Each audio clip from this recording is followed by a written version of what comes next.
Hi అండి. Welcome back to my channel Kittu Sunil. ఈరోజు మీ అందరి ముందుకి మరొక వీడియోతో వచ్చేసాను. ఇంట్లోనే ఈజీగా ఎగ్లెస్ ప్లమ్ కేక్ ఎలా తయారు చేసుకోవాలో ఇప్పుడు నేనైతే చూపించబోతున్నాను. ఈ ప్లమ్ కేక్ అనేది ఎక్కువగా క్రిస్మస్ న్యూ ఇయర్ టైంలోనే చేసుకుంటూ ఉంటారు. ట్రెడిషనల్ పద్ధతిలో చేసుకోవాలంటే చాలా లెంతీ ప్రాసెస్ ఉంటుంది. అలా కాకుండా సింపుల్గా ఎలా చేసుకోవాలో ఇప్పుడు నేను చూపించబోతున్నాను.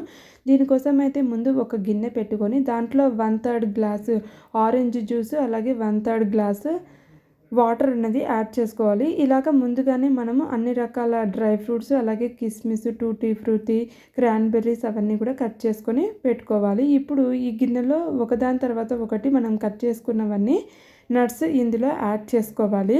జనరల్గా అయితే ఈ ఆరెంజ్ జ్యూస్లో ఈ డ్రై ఫ్రూట్స్, ఈ టూటీ ఫ్రూటీ అవన్నీ కూడా నానబెట్టి చేసుకుంటారనమాట. ఓవర్ నైట్ సోక్ చేస్తారు లేదా కొన్ని మంత్స్ వరకు అలాగా సోక్ చేస్తూ ఉంటారు.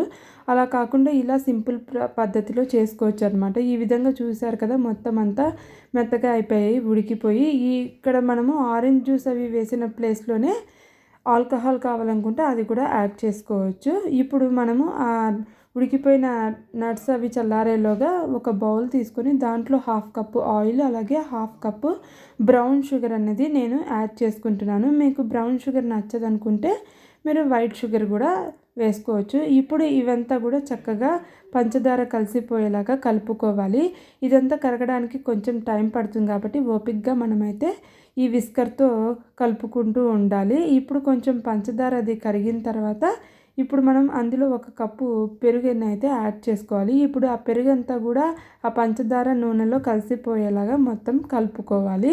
ఈ విధంగా కలిసిన తర్వాత ఇప్పుడు మనం దాంట్లో ఆరెంజ్ మీద పైన తొక్కు ఉంటుంది కదా, ఆ తురుముకున్న తొక్కును కూడా ఇందులో ఇప్పుడు యాడ్ చేసుకోవాలి. అది కూడా ఇప్పుడు ఒకసారి కలిసేలాగా మొత్తం కలుపుకోవాలి. ఇప్పుడు దాంట్లో మనం కలుపుకున్నాక వెనీలా ఎసెన్స్ అన్నది యాడ్ చేసుకోవాలి. వెనీలా ఎసెన్స్ కూడా 1 టేబుల్ స్పూన్ అన్నది యాడ్ చేసిన తర్వాత అది కూడా ఒకసారి కలుపుకోవాలి.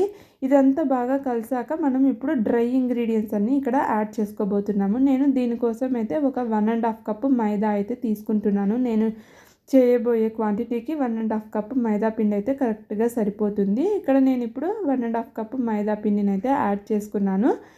మైదా పిండి వేసుకున్న తర్వాత ఇప్పుడు 1 table spoon baking powder, 1/2 table spoon baking soda అయితే వేసుకుంటున్నాను. ఆ తర్వాత 1 by 1 మసాలా ఐటమ్స్ అయితే వేసుకోవాలి. ఇది వచ్చేసి దాల్చిన చెక్క పొడి, అలాగే అల్లం పొడి, ఇలాచీ, లవంగాల పొడి, ఇవన్నీ కూడా ఒకదాని తర్వాత అన్నీ ఒకటి వరుసగా వేసుకున్న తర్వాత ఇప్పుడు మనం ఆ పిండి అంతా కూడా బాగా కలిసేలాగా కలుపుకోవాలి. ఎలాంటి పాలు నీళ్లు లాంటివి ఏమీ అవసరం ఉండవు.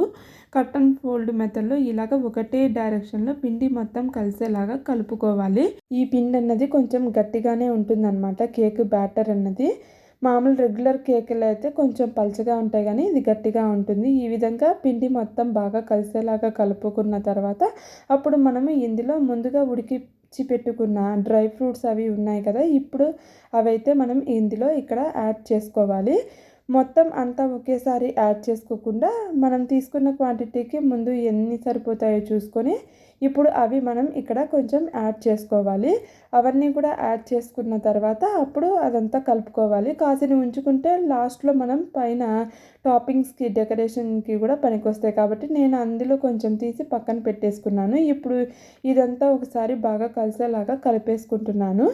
తర్వాత ముందు మనం కట్ చేసి పెట్టుకున్న డ్రై ఫ్రూట్స్లో నేను కొన్ని తీసి పక్కన పెట్టుకున్నాను.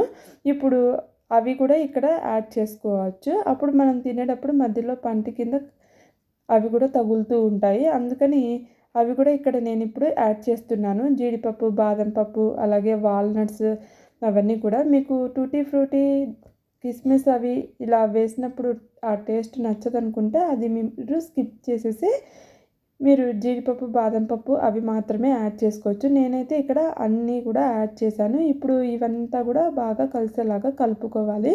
ఇలా మొత్తం కలుపుకున్న తర్వాత మనం బేకింగ్ ట్రే అనేది తీసుకోవాలి. ఈలోగా మనం అయితే ఓవెన్ని రెడీగా ప్రీహీట్ చేసి పెట్టుకుంటే సరిపోతుంది. నేను కేక్ మౌల్డ్ ముందుగానే మైదా పిండితో డస్టింగ్ చేసి రెడీగా పెట్టుకున్నాను. ఇప్పుడు ఆ కేక్ బ్యాటర్ని అంతా కూడా కేక్ మౌల్డ్లోకి తీసేసుకొని దానిపైన టాపింగ్స్కి ఇందాక పక్కన పెట్టుకున్న వాటిని ఇక్కడ నేను ఇప్పుడు పైన డెకరేషన్ లాగా ఇక్కడ వేసుకుంటున్నాను. పైన ఇలా అక్కడక్కడ వేసుకున్నట్టయితే బేక్ అయిన తర్వాత చూడ్డానికి కూడా కలర్ఫుల్గా ఉంటుంది. అందుకని నేను పైన అంతా కూడా ఇలాగా మొత్తం డ్రై ఫ్రూట్స్ అన్నీ కూడా యాడ్ చేసుకుంటున్నాను. ఇప్పుడు అదంతా అయిపోయిన తర్వాత ఇలాగ కేక్ మౌల్డ్ని నేను ఒక 2-3 సార్లు బాగా ట్యాప్ చేసుకున్నాను. అప్పుడు అందులో ఉన్న ఎయిర్ బబుల్స్ కూడా చక్కగా పోతాయి అన్నమాట. ఇప్పుడు నేను ఓవెన్లో అయితే పెట్టేస్తున్నాను కేక్ మౌల్డ్ని. నాకు 60 మినిట్స్ పట్టింది మొత్తం కేక్ అంతా కూడా చక్కగా బేక్ అవ్వడానికి. ఇప్పుడు 60 మినిట్స్ తర్వాత తీసి చూస్తున్నాను. కేక్ చక్కగా ఇక్కడ చూసారు కదా, రెడీ అయిపోయింది. ఇప్పుడు కేక్ని బయటికి తీసి చూస్తున్నాను. చూడండి, టూత్పిక్ పెట్టి చెక్ చేస్తున్నాను. చక్కగా కేక్ అంతా కూడా బేక్ అయిపోయింది. ఇప్పుడు ఈ కేక్ని అంతా కూడా మనము చల్లారనివ్వాలి. చల్లారిన తర్వాత మనం ఒక ప్లేట్లోకి తీసుకొని చూసారు కదా, కేక్ అన్నది చాలా కలర్ఫుల్గా చాలా బాగుంది. ఇప్పుడు మనం దీన్ని కట్ చేసి చూద్దాము. లోపలంతా కూడా చక్కగా ఉడికిపోయి ఉంటుంది. ఈ విధంగా మనము ఇంట్లోనే ఈజీగా ఎగ్లెస్ ప్లమ్ కేక్ అన్నది తయారు చేసుకోవచ్చు. మీరందరూ కూడా తప్పకుండా ఇంట్లో ట్రై చేసి ఎలా వచ్చిందో నా కామెంట్లో అయితే చెప్పడం మర్చిపోకండి. కింద డిస్క్రిప్షన్లో ప్రాసెస్ అంతా కూడా ఇచ్చుంటాను. తప్పకుండా లైక్, షేర్, సబ్స్క్రైబ్ చేయడం మర్చిపోకండి. మరెన్నో ఇంట్రెస్టింగ్ వీడియోస్ కోసం మా ఛానల్ని ఫాలో అవ్వండి.